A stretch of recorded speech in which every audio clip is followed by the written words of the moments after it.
let's get started with our incredible opening speaker, Dan Black from Ernst & Young. Dan will introduce himself, and he will share his journey with us, I know. But what I will tell you about Dan is that he walks the talk. In his business life as well as his personal life, he believes that everyone should come as they are. He believes that if we collaborate and we work together and we support one another, that trust and value come out of those relationships and we are all in a better place. So please help me welcome Dan. Thank you.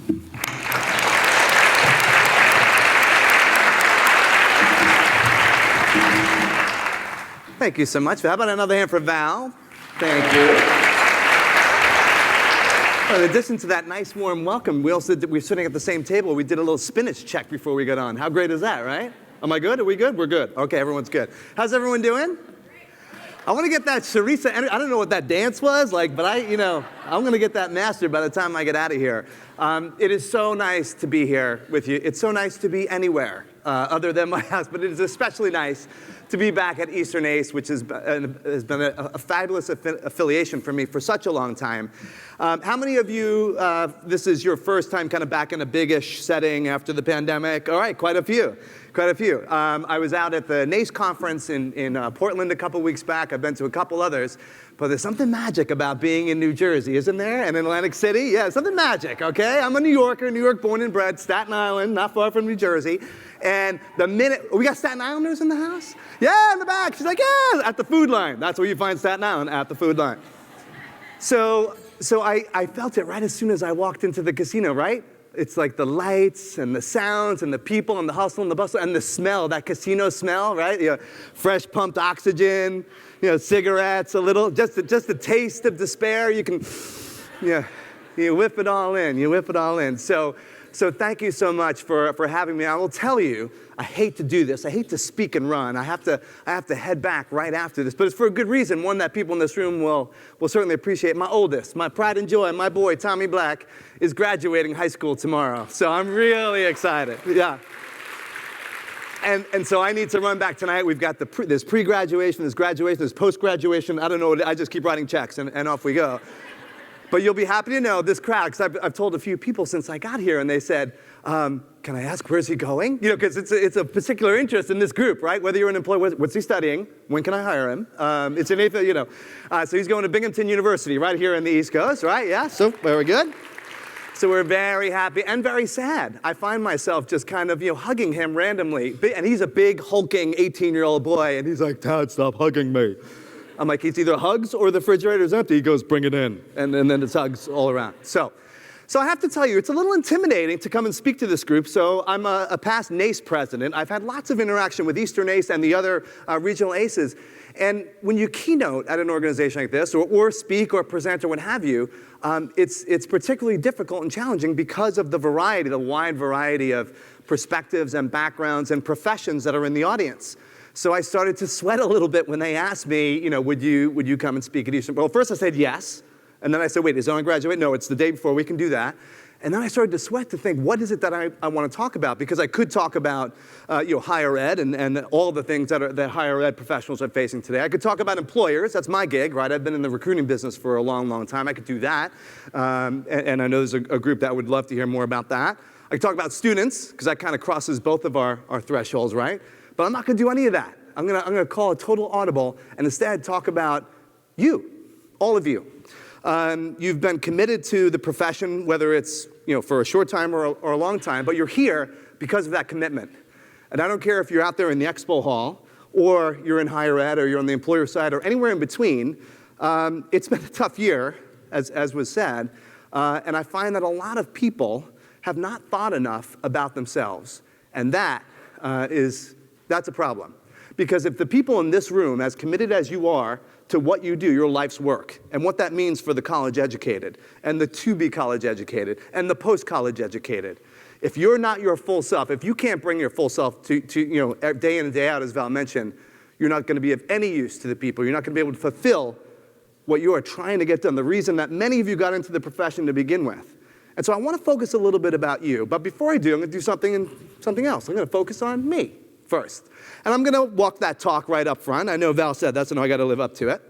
And I have to tell you, I just had a milestone, bless you. Now everyone sneezes and people go, is it COVID? No, I have allergies. And who has allergies? Oh, isn't it the worst having allergies? I got my son has allergies. I got him a t-shirt that says, it's allergies, not COVID. And he just wears it around. And every time he wipes with the sleeve and all that, yeah.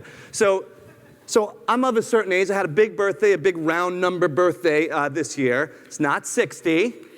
It's not 40, okay? Figure it out. It's not 30, but thank you for thinking. Right? But I started thinking about my legacy, what I wanted to be able to continue to do for however long I'm still in the profession, and also what I've done up to this point. Because like so many of the people that we talk to, some of the students that we coach, it's so hard to keep that in mind as you're muckling through the day-to-day, and especially these last couple of years. The grind has been especially hard these last couple of years, and in what has been the most unprecedented time, certainly in my lifetime. And so I started to get reflective, and this happened actually before the pandemic, somewhere in between my last milestone birthday and my current milestone birthday. I started to think about what kind of impact am I actually having in the profession? And for those of you that are too young to get to this point, it gets there. You get there before you know it. It's going to happen. So I'm encouraging you to think about what I'm going to talk to you about now. And for those of you that are already there, you'll be with me. You're experiencing some of that. I don't want to call it a midlife crisis, midlife evaluation. There's all kinds of funky things that happen when you get into this middle age, right? And you start thinking about, the greater good and legacy and hot flashes and all this other good stuff. So I took action, as I always do. I'm like, I'm going to do something about it. Let me find out what people think I am bringing to the world, to the profession, to the job, to the people around me. I'm going to do a survey, as you do. I'm a recruiter. I'm going to survey. So I went out and I reached out to about 120 of my closest professional connections. Okay, so not just people at EY, where I've spent the bulk of my career, but people from NACE and Eastern ACE and friends. A few people in this room got this email. And I said, I want you to put down and email me back just the top 3 to 5 words that come to mind when you think about me vis-a-vis my role as a recruiter, my professional life. Just 3 to 5, email them back to me, and then I will plunk them into those little word cloud calculator and see what it comes out. I actually did this. I have the backup. If you want to see it, if you don't believe me, this is not a story for for being on stage. And I got a really, really robust response. Like everybody wanted to say something, it seemed like. Granted, most of it was very nice because they're sending it right back to me. Next time, I'm going to have them send it to like a third party, okay? And something was really interesting. So you know how the word cloud works, right? The biggest words are the ones that were said the most frequently or the most often. The smallest words, not so much. So let's take a look at that word cloud of what came up. I'm pressing forward. It's not going forward. Mark, can you help me move one forward? The suspense. We did it. There we go. Okay. So this is what came out of the word cloud when I asked literally 110 or so of my closest colleagues inside EY and out of what they thought. And a couple of things stuck out to me. First and foremost, these people, some of them titans in the HR industry, with huge degrees and masters and PhDs, what have you, the first word that came to their mind when they thought about Dan Black was Dan Black. So thank you for, because that is the biggest word on there. I'm like, Dan, you are so Dan. Let me tell you that right now. This is actually true. I'm like, I shared this with a friend. They're like, who are these people? I'm like, you got to come and party with us. You'll understand us after that. But beyond that, once I got past that and the judging, I took a look at all the rest of the words that were up here. And there was something that struck me rather directly. And it was really surprising. There is not a single word on there that I could find anyway that directly relates to what I do on a day-to-day basis. It doesn't say recruiting, it doesn't say HR, it doesn't say hiring. And part of me, I started to panic. Maybe I'm really so bad at it that there's just kind of dancing around like, yeah, I don't think of you when I think recruiting, even though you're the head of recruiting. Not such a good thing. But then I started to think differently about it. I'm like, maybe this is a good thing.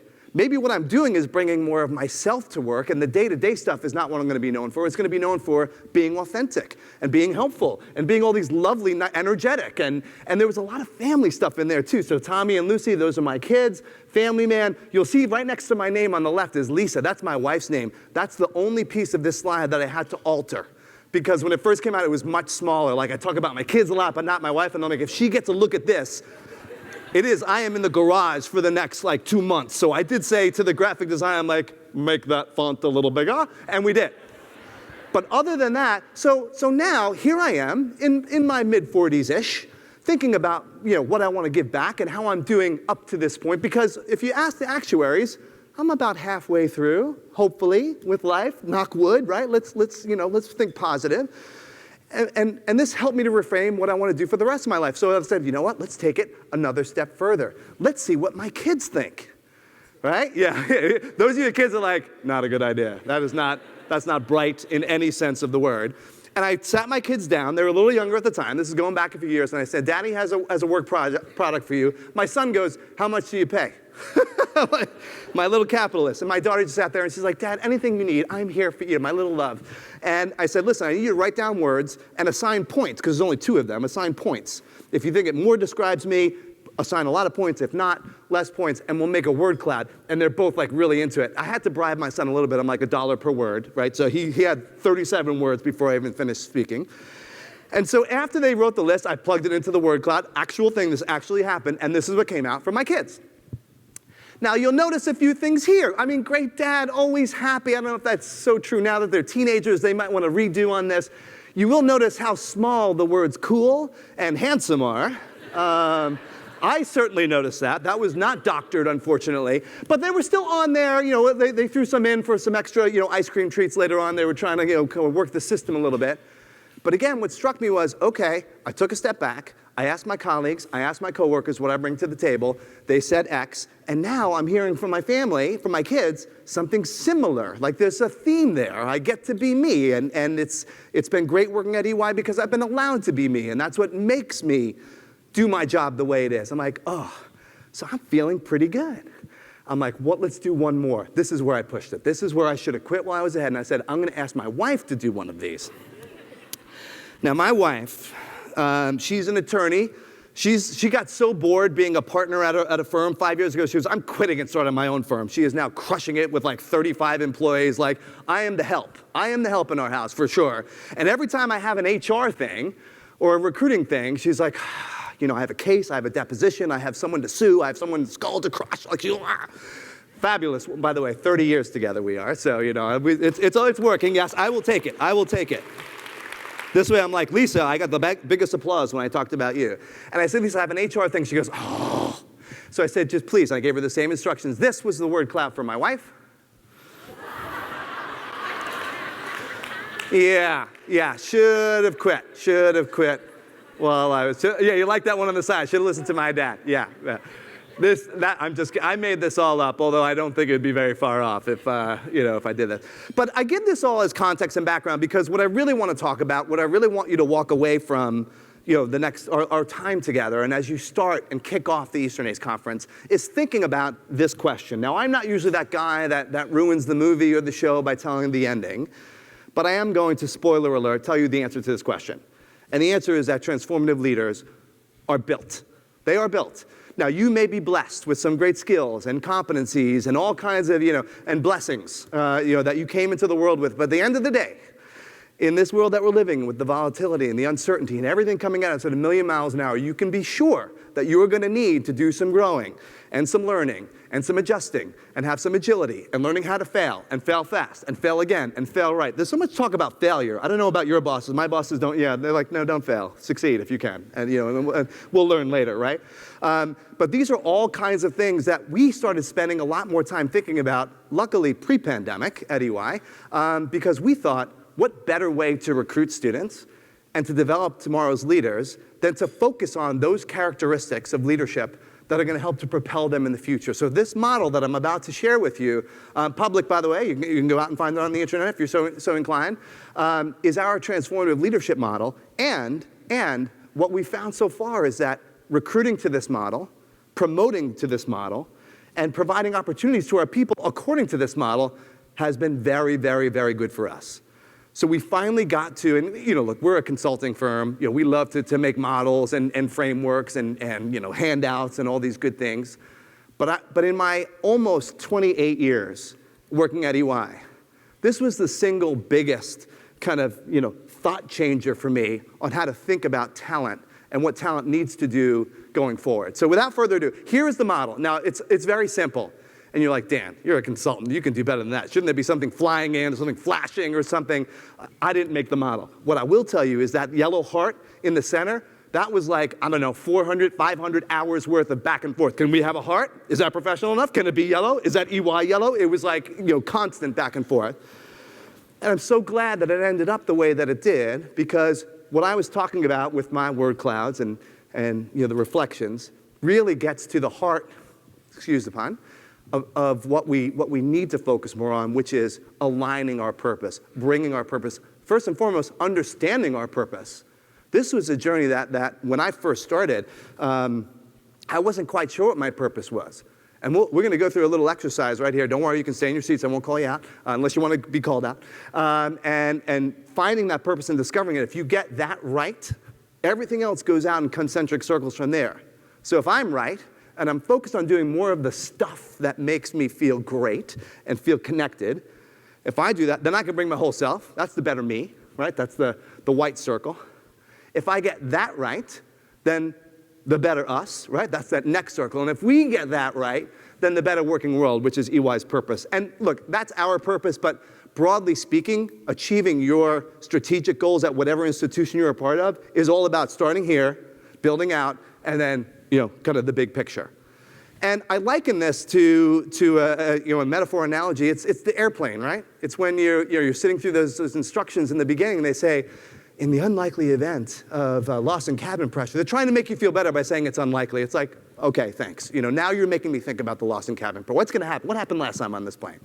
They say, what do they say? In the unlikely event, mask will come down, and then what do they say?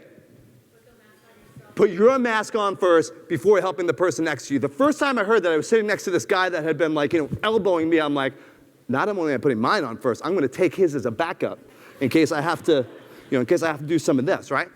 But that's the concept behind this me, us, better working world. Start here and then work your way out. And what we found and what, from experience is that great leaders, really great leaders, don't do this at all, or don't do it enough, or have forgotten how to do it. Why? It's good. It's for a good reason. It's because they're so focused on the people around them, around the organization, around helping others, that they are leaving behind all those important things that make them who they are and help them to bring their very best to work. And we saw that play out over and over again. And then the pandemic hit, and it got worse. It got worse. We saw some of our very best people leap into action, myself included, by the way.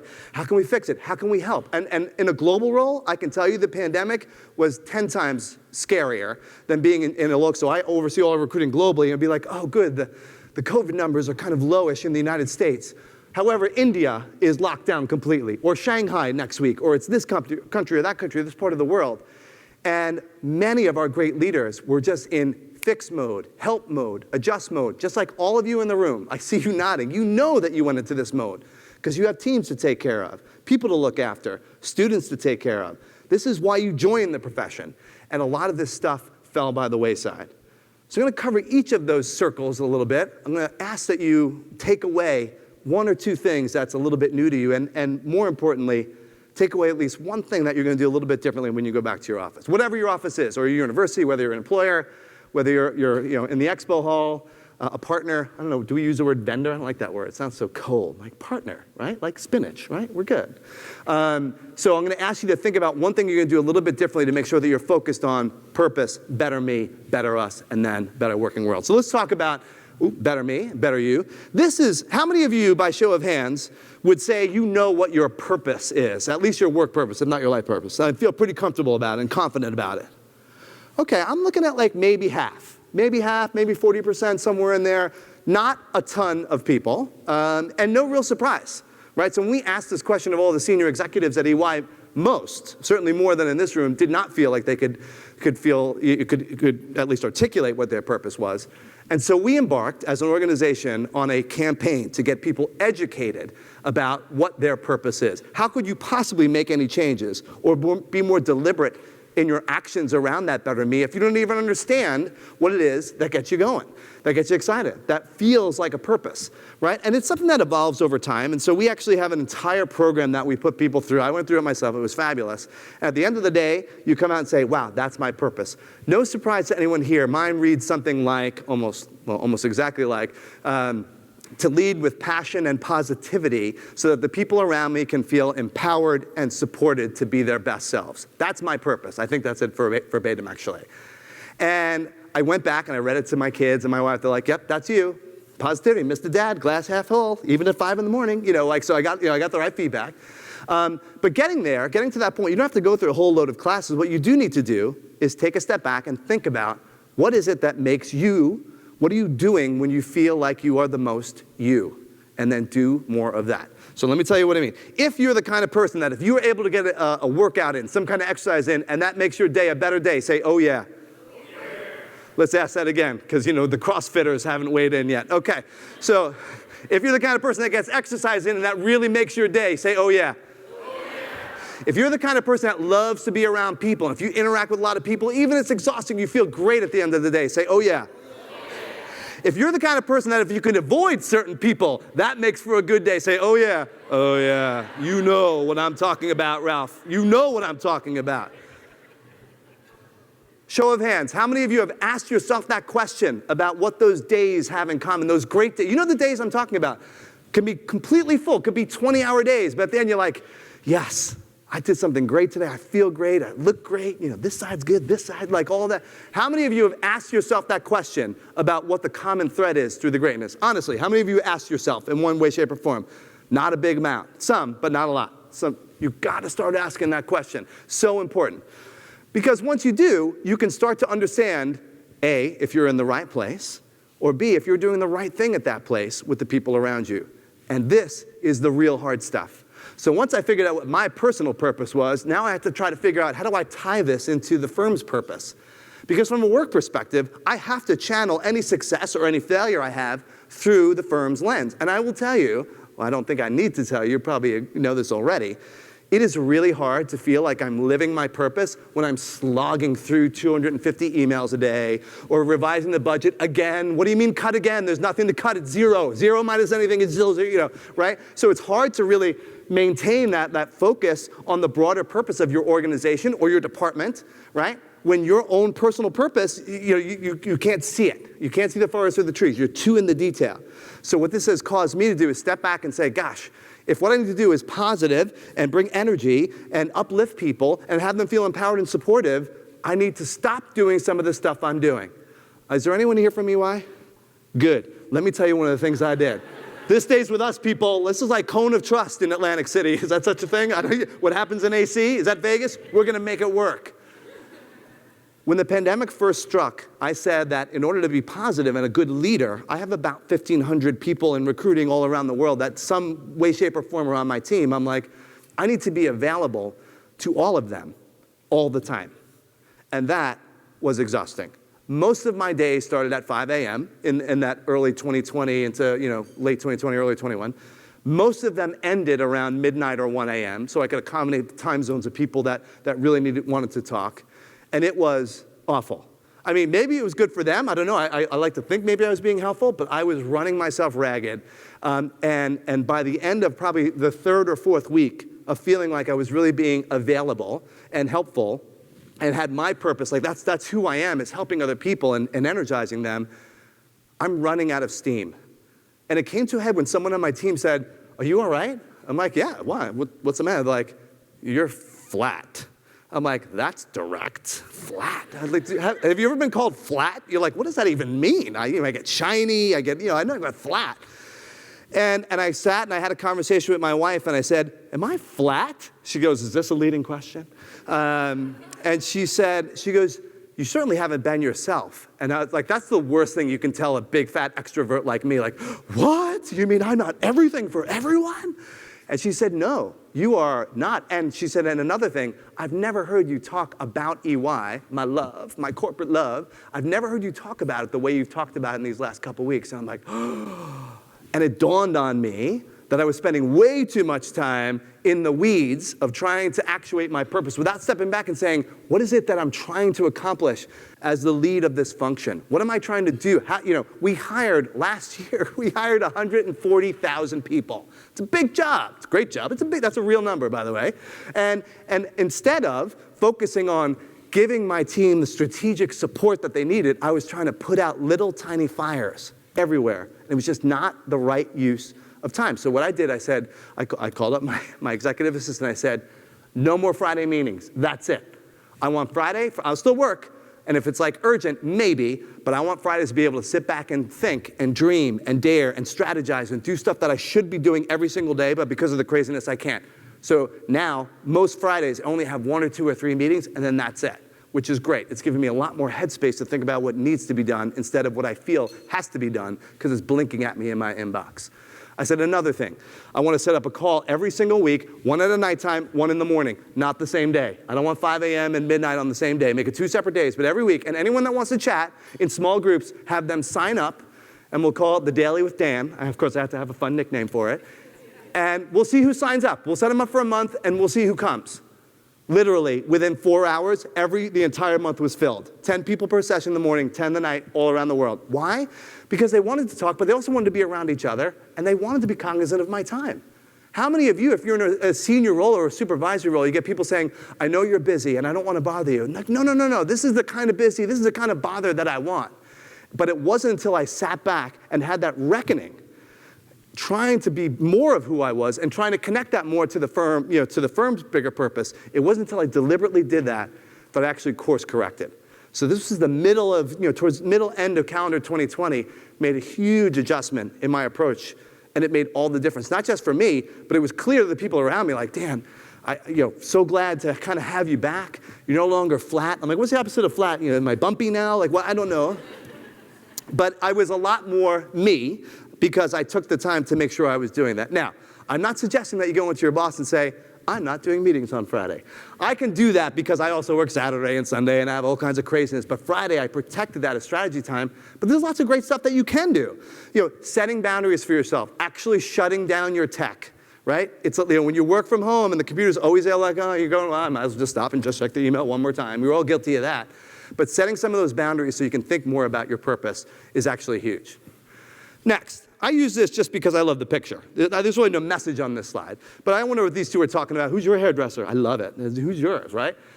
This was something else from the Better Me perspective that was a big aha moment for me, because this is who I am. This is who I know a lot of you are because of the profession you're in and what you do. The incessant need and desire to do everything you can within your power and then beyond to make a real difference. And I found that by doing this, it gave me a huge lift and a huge advantage, not just in helping the firm be successful, but also helping me be successful. What do I mean by sticking my nose in other people's business? I am responsible for hiring all those people. I'm not responsible for making sure that their onboarding is good. That's another team. I'm not responsible for making sure they get the right managers and supervisors. That's another team at EY. I'm not responsible for making sure that they get meaningful reviews of their work. That's yet another group at EY. And what I found was that my team and I were putting in all this work only to see people were not staying. People were not happy. We were selling this dream to come and work at EY, and they weren't living that because of some breakdown somewhere else in the system. Not that we were always perfect, but I said, you know what? It is time for recruiting to step in and help out with some of those other areas. And you have to do it tactfully, of course. I didn't just go in and say, you stink at this, can we help you? Although that's what I was thinking. I said, hey, how can we be of help to you? I have this fabulous team that understands the firm, its inner workings, its mission, and its purpose better than just about anybody at the firm, including the partners. How can we be of use to you? And so we started to cross-pollinate and have teams that work on, so we have a career framework team that is working now to say, okay, when you get to EY and you love EY, but not what you're doing, how do you move? Because that's really hard to do. And we have 4 recruiters on it, including one that's helping to lead the project. We have another one on onboarding, which again, not our remit, but we're making it our remit. I don't want to hand someone off and have them fall off a cliff. So how do we get involved? So now that's another group that's working in. And we started getting involved in so many other places And we've gotten a better reputation now for, well, if you need something fixed, even if it's not pure recruiting and talent attraction, go to this group. You all have that in you and your teams. So whether you are the boss or you want to go back and tell your boss, like, hey, I feel like if we had an interaction with the faculty member or with Res Life or with another group on campus, I feel like we can make a difference by making a few suggestions on how we can be helpful. It's not a you didn't do this or you should do more of that. It's a how can we help you to be more successful. And I know you don't have capacity, but not having capacity is going to lead to more of the same. So trying to find a way to insert your fabulous selves in other parts of your organization, it's just a huge takeaway. Nibble around the outside of that and see how you can make a difference. Okay, Better Us. Now this is the next circle out. And Better Us, I came across probably one of the biggest learnings that I've had in my professional career in some time a couple of years ago, and it really helped to bring Better Us alive for me. And it was this. I found in my professional life certainly, but also with a lot of the people I was interacting with, that there was so much attention being paid to the thought and not the thinker, to the deed and not the doer, to the end product and not the steps that got us there. And it was making everybody bananas. Like there was just so much angst and anger and unhappiness and finger pointing. And it just added to what was already a very difficult time during the pandemic. And pre-pandemic, it certainly wasn't of any help at all either. Let me contextualize for you what this looks like. How many of you have ever gotten an email that you're like, oh man, I want to rage email right back at that person right now? Say, oh yeah, oh yeah, oh yeah. How many of you have typed up that rage email that you like to respond? Say, oh yeah. How many of you accidentally hit send instead of delete on the rage email? Don't say, oh yeah, I don't want to identify you, I don't want to call you out in front of your peers, right? But we've all been there, whether it's an email or a text or an Insta post or whatever it is, where there's something that comes to your attention from another human being, work or otherwise, that you're like, what in the world was that person thinking? And that's the exact question that you don't ask, is what were you thinking? You're like, how am I going to react in a way that is a little passive-aggressive, that lets them know how mad I am without ending the relationship, right? Like, how do I do this? How do I walk that line? And then you read it, and then you have your friend read it. Like, does this sound too snarky? Is it snarky enough? Is it a middle? Can I get fired for this? We've all done that.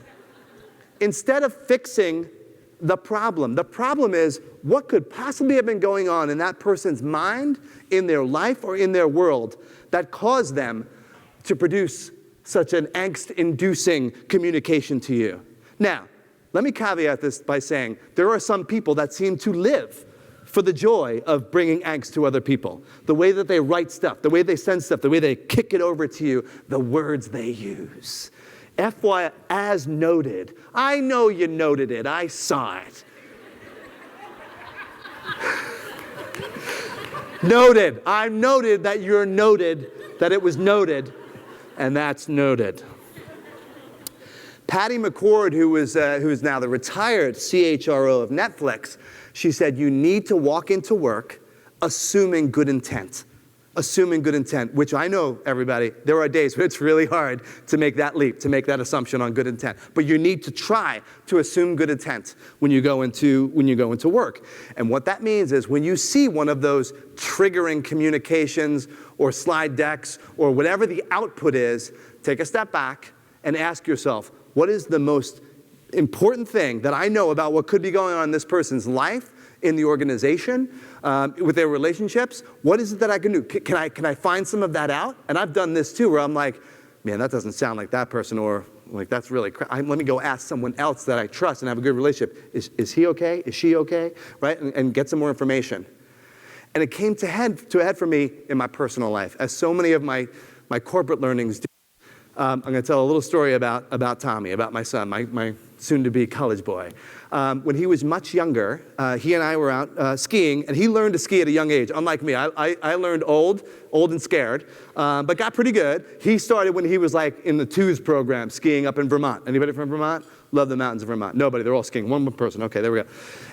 And so he's skiing, and he finally gets out of ski school, which is, kind of a little bit, once he's got the hang of it, felt a little remedial, and he said, Dad, I think I'm ready for the backside of the mountain, which is all the double blacks, the harder trails. He goes, can we do that? I'm like, yeah. So I know he must have been 11 or 12, it's 5 or 6 years ago. And he said, he goes, let's do it. I'm like, yeah. He goes, but not the girls. So my daughter's young. He goes, just the boys. I'm like, okay, just the boys. We'll go just the boys. I didn't know what the obsession was. But he goes, I just want to spend time with you, Dad. I'm like, oh, all right, just the boys. Like now it's cool. So I go, here's the deal. I've been to the backside of the mountain. It's a great place to ski. You're going to do just fine. I've watched you ski. You got this. But getting to the backside is a little tricky because it's a little tiny chairlift at this particular mountain, at Mount Snow that we go to. And to get on that chairlift requires a little coordination. And his first response, well, if you could do it. I'm like, all right, let's not, okay. I said, because it swings around really quick. You got to kind of hop on and then pull the thing down. But we can do this. And he goes, yeah, no, I'm with you, Dad. Now, background.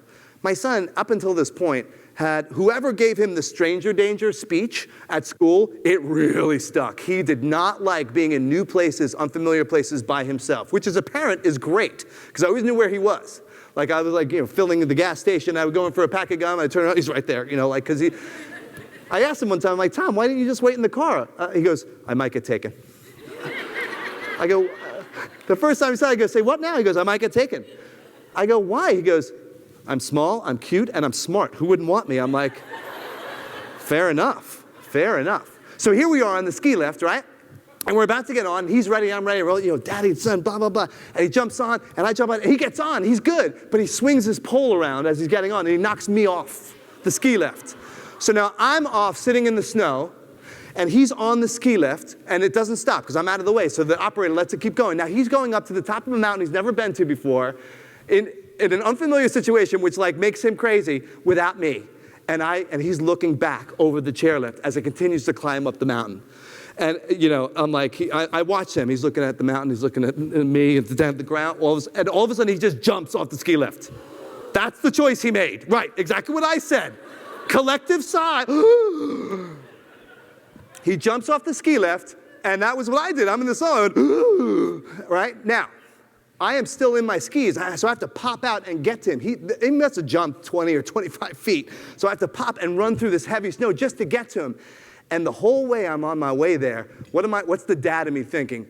You could have killed yourself. You could have broke something. What are you thinking about? Because that's the dad in you, the protective dad, oh my God. But because it took me a little while to get to him, because I'm old, and I'm in ski boots, and it's heavy snow, I said, wait a minute. Just imagine what's going on in his mind to think that a 20 or 25-foot drop was the right answer at that point, instead of just getting up there knowing that I'll be after him. What was going on in his mind? It was the stranger danger. It was unfamiliar. It's what if something happens? What if I'm not there? What if I don't get on? How does he get in touch with me? There's no cell phone at that point, right? How will this all work? So instead, when I finally made it to him, out of breath, obviously. He was fine, by the way. I always forget to tell that. He was fine. He landed in the snow. People are like, Dan, finish the story. Did he break anything? He was fine. He landed in some soft snow, and instead I got to him like, man, Tommy, that must have been really scary to go through that. I can only imagine what was going through your mind at that point. And he just went, it was really scary, Dad. And that was it. There's no yelling. There's no any of this. And I tell that story, and people come up after me like, wow, that's good parenting. I'm like, believe me, that's not what I wanted to say when I first saw it happen. But because I had to take those minute or two to get to him, I thought better of it and thought of this, focus on the thinker, the doer, not the thought or the deed. And because of that, he said, let's get back on. I'm sure that if I yelled and screamed and then was crying and back and forth, whatever, we would just called it a day, going to the lodge, whatever. He's like, Dad, let's try again. I'll make sure not to knock you off. Meanwhile, the operator, the lift operator is this 18-year-old kid. He's like, there's no jumping off the ski lift, bro. I'm like, you're very helpful. You're very helpful right now. Thank you so much. Please go back, bro. And we are going to get on this. Yeah, so so I've told that story a couple of times, and Tommy's like, I don't think you're saying it right. I wasn't really scared. I was just, I just thought it would be fun to jump, as boys do. But when you translate that back into what you're doing day in and day out at work, it just clicked with me, especially after that happened. I went to work the next day, and I found myself pausing and taking time. I am an email clearer. I love to clear out my inbox. It's very satisfying. Do you love to, what about your to-do list? Who has a to-do list? How many people love it when you get to check something off the physical, say, oh yeah. How many of you create something that you already did so you can check it off? Oh yeah. That is my kind of dysfunction. You are my people. In the back, yes. Say that I like that in Dan's speech. Check. Did it? I just did another one right then and there. Yeah. But I found that if I just wait, if I pause, if I give it a second to try to find some context as to why this thing that's causing me angst or upset or a short answer or what have you, and instead think about the person and the situation they're in, or the part of the organization they're in, or the pressure they're under. And it's not well, I'm also under pressure, why can't they deal with it better? It's just like, that's why it's happening. And if you go in with a little bit of empathy, a little bit of a white flag and saying, hey, well, it must be crazy there, I'm not sure that this makes sense, is there a way we can get around that? 9 times out of 10, my interactions with those kinds of emails and outputs and PowerPoint decks are so much better because the person's like, thanks for asking. I've been kicking out this output to hundreds of you. You're the only one that asked me how I'm doing and what's happening in my world, and it makes a difference. So I'm willing to work harder for you and hold the snark. I'm like, perfect, that's what I wanted in the first place. So focusing more on the thinker. The other thing that I want with Better Us is, this elephant in the room, to have a better us, there's got to be us to be better. And this great resignation, nothing great about it. Watching people walk out the door. I mentioned that we hired 140,000 people. We also lost in that same period about 100,000, right? Part of it's regular turnover and retirements, but part of it is this, hey, let me think about it and see what I want to do and how much money I can make elsewhere. I know that you all see it in your organizations as well. And so we have spent a lot of time thinking about how do you stave off some of that turnover? What are some of the things that you can do? And these broadly categorized are what we have found have been the most helpful. Now before, let me know I know what's on your mind, especially if you're in higher ed. We can't do more compensation. I lost 3 people last year. I heard this from someone this morning. I lost 2 people last year, and I couldn't even backfill the people that were already there, much less bring more to help to solve the equation. And I understand that. However, by the way, we have the same thing in the corporate world, or very similar things, if you can believe that. I have a very tight budget that I've been held to, and hey, can we do without that person and not replace that person? But finding ways to think about or change the narrative, particularly when it comes to comp, has been really helpful for us. So instead of just saying, this person's leaving, if I don't give them 20 grand more or whatever the number is, they're not going to stay. Instead of doing that, I said, let's take a step back and look at our markets and where we're getting soundly beat by other employers. I mean, the most sought after person at EY was EY recruiters. I was losing recruiters from my team at left, right, and center. At one point last year, the 2 most popular jobs in LinkedIn were data scientist and recruiter. And so I went back and said, we need to respond in a different way. We need to look at, we do a market review every other year. I'm like, we got to do it 2 or 3 times in a year. And when I was able to come with better data and say, here's why people are leaving, it's not just hey, you get a bump because you're leaving. It's the whole market has changed, and we need to adjust with it and adjust quicker. We now have a process that runs throughout the entire US firm, where instead of waiting until year end for bonuses and comp and promotions, we now do it twice a year. That was a massive undertaking for a firm our size, but we couldn't not do it.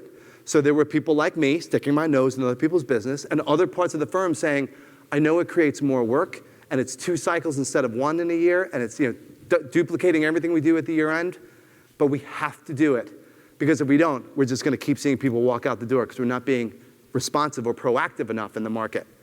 Other awards, I will tell you, I'm one of the reasons I drink the EY Kool-Aid is because they wind up talking, walking their talk as well. We made so many changes and adjustments to our total rewards, including physical health, mental well-being, and financial well-being, a whole host of things that we added to throughout the pandemic. For those of you that are in higher ed, I think my wish is that you continue to point students to look at those organizations that still were able to look after the people in spite of what was happening. It is a unique time. This is what I've been talking to students about when they come and interview with us, is it's easy to be a great company, a great firm, a great employer when the money's rolling in and profits are good and there's not a global recession or a war or any host of other things. It's a whole different story when you can do that and do that at scale in a time like we're living in. And so emphasizing that to them, but also in your own institutions, your own organizations, saying, gosh, if there's just a couple of levers that we could pull to make some changes and being an advocate for those. I've been in more senior leadership positions about stuff that I'm not really well versed on. Don't get me wrong. I get called and say, I was like the belle of the ball this last year. We're not hiring enough. Get Dan Black in here.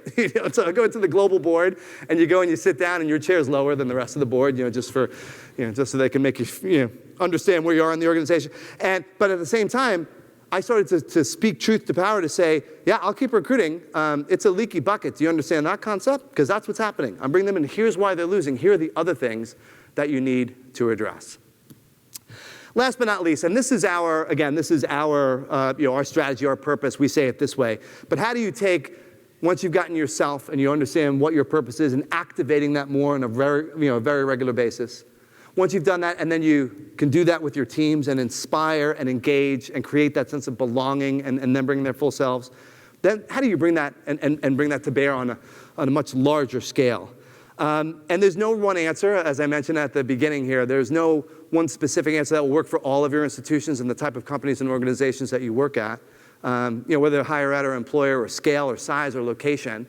But there are a few things that I came across that I think have been particularly helpful. I've shared these with lots of my colleagues, at NACE and in the profession and Eastern ACE members that I want to just share with you before we wrap up today. And first and foremost is being proactive and being creative. I was told in no uncertain terms very early on in the pandemic about what the resources need to look like, where they needed to go, how many we needed to have. If we had too many of those, what needed to happen to those people. And I got in front of that very early in March and April and June of 2020 to say, we are not letting any of our recruiters go. To which, finance people, my boss, the CEO, they had an issue with that, right? And I said, listen, in about 4 months or 5 months or 6 months or some small amount of time in the big scheme of things, you are going to come back to me and telling me you need to hire thousands and thousands of people. And these members of my team that you've asked me to just tell to go away are not going to come back. There is still this thinking, I think, in a lot of organizations, certainly mine included, we're like, hey, we're always going to be this firm of choice no matter what we do. There'll always be people kind of banging down the door. Like, there's not as much banging anymore. I don't know if you've looked outside, but there's lots of other options for people. And so we started doing some creative things around where we were sourcing and hiring and what we were doing. One of the things, we actually offered up all of my recruiters to other projects that were happening at the time. The wellness team had no idea. The return to work team had no idea what was going on. We need help. I'm like, take some of my recruiters. They are awesome. And I don't have any work for them. And it worked out really great. I redeployed 90 recruiters, 90. Across all of my regions. That is a big number. When I say redeployed, I mean they had another job for typically for 3 months, but some of them for 6 and 9 months. Some of them went on to keep that job, which, I mean, good for them. Like, now I got to backfill, but it worked out. But finding ways to be creative and proactive absolutely is something you need to get ahead of. And I tell this to my most junior people on my team. I'm like, yes, I'm the head of the function, but my very best ideas come from you. And this was someone on my team saying, hey, there's a thing that we do in client service about project rotations. What if we use that same software and process for our people and got them redeployed? I'm like, that's a great idea. I called it the Karen idea because her name was Karen. And when I went up, they're like, Dan, that's a really good idea. I'm like, not my idea. But these are the kinds of things, if you're not the most senior person in your organization, that you have to raise. And if you are, you have to talk about. Tech and keeping it simple, I found, I'm sure you're the same, like, I hate that term, don't let a good pandemic go to waste, or use an opportunity to automate and be more efficient and get more tech in. I understand the sentiment. And by the way, we double down on tech every chance we get, whether that's automation or bots or AI, and we're looking into all that stuff. But keeping it simple, and there's a few ways to keep things simple.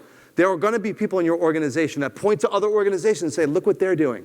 If I had a nickel for every time someone said, well, Deloitte's doing this, I'm like, well, good for Deloitte. Or fill in the blank, or Accenture, or even companies we don't compete with. They're like, Google's doing this. I'm like, if you don't understand why it works for them and not for us, go Google it, and you'll figure out why that won't work for us.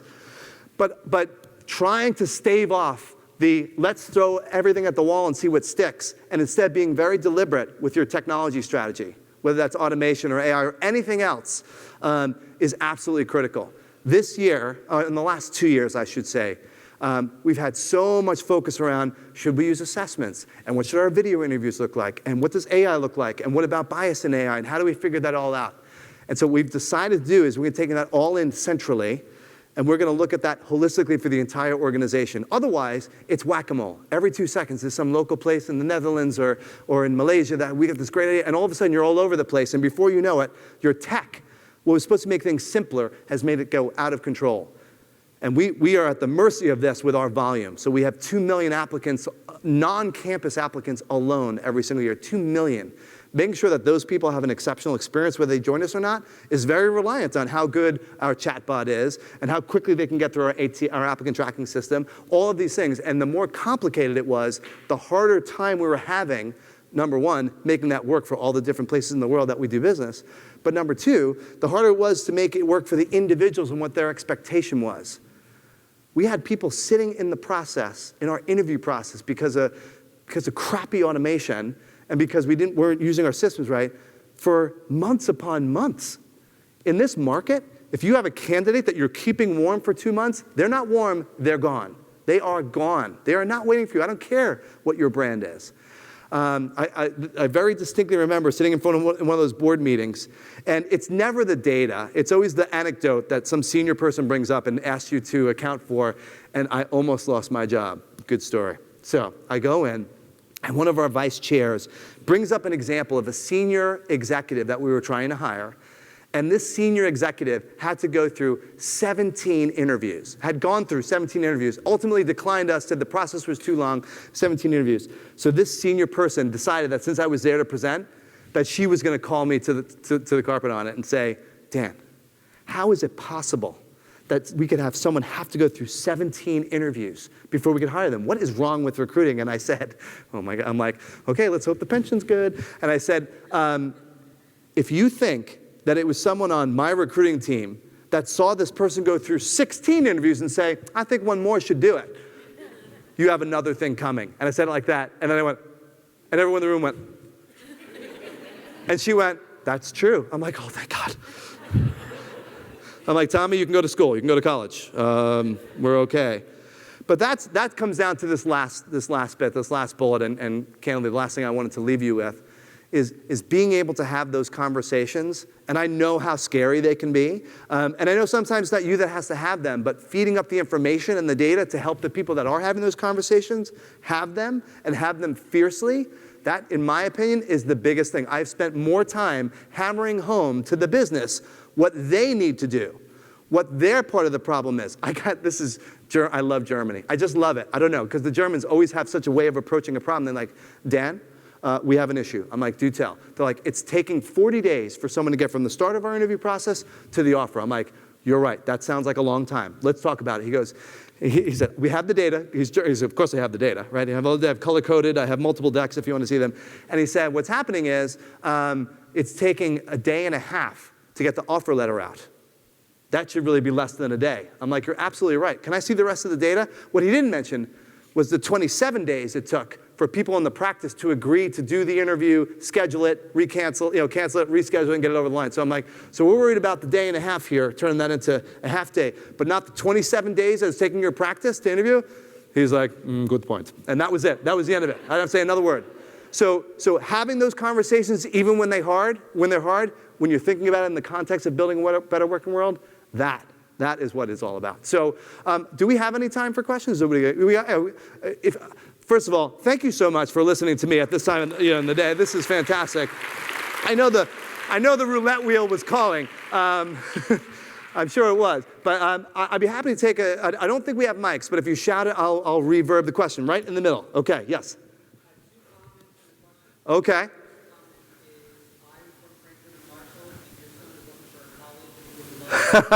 So first comment, Franklin and Marshall is still open if Tommy's still considering applications. Thank you so much. Excellent pocket square, thank you. Hey, key tip. This is actually the pocket itself, but it comes out to be a square if you want. They made the liner to match the liner. Yeah. I know, it's the simple things that make me happy. All right, your question. Yes.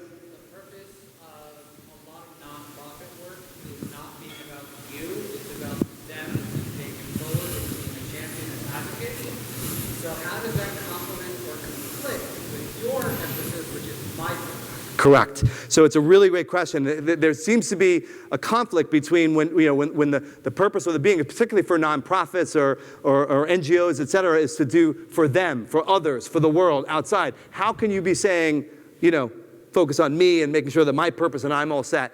The answer that we've come to after long study is, if you get this right, you do that better. you do that better. And by the way, I'm not talking about, go away, ignore everybody else until I get myself right. Like, it's going to take a long time to get me right. I'm talking about some of the basics, providing the tools to help people bring more of themselves to their work every single day. That's not like, weeks and weeks of training. That's like, here are a few things that you can do to maximize who you are. Maybe it's changing a role. Maybe it's changing a boss. Maybe it's changing a work schedule. But once you do that, the output, what we've seen happen on our ability to deliver to the outside, and we're for profit, and so that means something to us as well, right? That means more money made. The investment we make here in comparison to what the return is, you can't even compare. It's the reason why we can feel okay saying, want to be a great leader? Focus with you, because everyone balks at that at first. Like, no, great leaders focus on them, on the team, on the outside, on the end. So that small investment pays bigger dividends. You can do even more things, do them better and faster if you get that first part right. So good question. I do like F&M, by the way. Yes. Assuming positive intent. Yes. But what about acknowledging impact?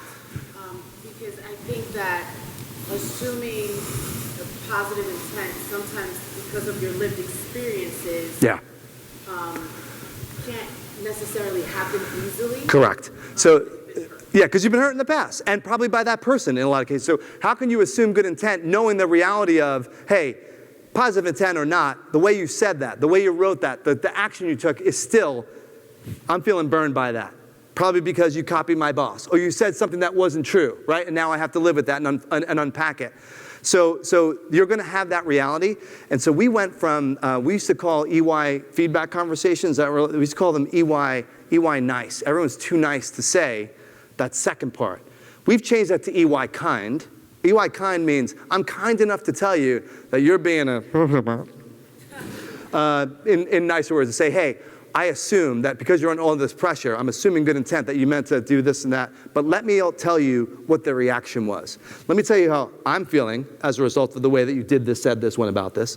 Let me tell you the ramifications beyond that, and let me tell you, this one's the one that I use the most, let me tell you how that affects your brand at the organization. Because I know with your good intent, you're going to be a long career here, et cetera, but something like this could make other people who don't know you the way I do, little smooth little honey, think differently than the way you want to be thought of. So you can do both, but I think starting with the intent, hey, I assume good intent and I'm here to to be with you, that disarms a little bit. And so you can have that conversation. How many of you do that with your spouse, right? Or your significant other? Sometimes it works, sometimes it doesn't. Don't marry a lawyer. If you marry a lawyer, it's really difficult. But it's okay to do both, but acknowledging them in that order I found has been successful. It's not always going to be perfect, but yeah. We'll do one more. Any other questions, thoughts, comments? Anyone in the audience? Oh, we have one right in the front. Yes? I should do stand-up. Oh, she said after I retire, I should do stand-up. I actually do stand-up a little bit for charity. So I do that in New York, a couple of comedy clubs. I think that's very nice of you. I'll tell you one last funny story in that regard. My very first stand-up gig was for the March of Dimes. It's a big charity I'm a big supporter of. I'm, for healthy moms and babies. And it was the very first time, because it's easy. You always say, like, oh, you're funny. It's easy. Like, in my line of work, like, I'm usually presenting to accountants. It's easy to be the funniest guy in the room. When you're in a comedy club, like, you better get your act together. So the way they structured it was they were going to have 2 professional comics, then Dan, then 2 professional comics. And so I invited all my friends and family, like, this will be great. And then I'm like, in a panic. I do my set, 11 minutes, 11 excruciating minutes. And afterwards, the club owner comes up to me, he goes, hey, you want to work next week? So I was like, maybe I will do, who knows? Anyway, you guys have been absolutely fantastic. Thank you so much for having me. Thank you. We are now, before we go out and we get our expo on, I don't know what that dance is, right? We are going to show a video, I believe, a little bit about our expo exhibitors. And I hope to connect with you all. I do have to run to graduation stuff fairly soon, but I'd be happy to connect with any of you in the future. Thanks so much.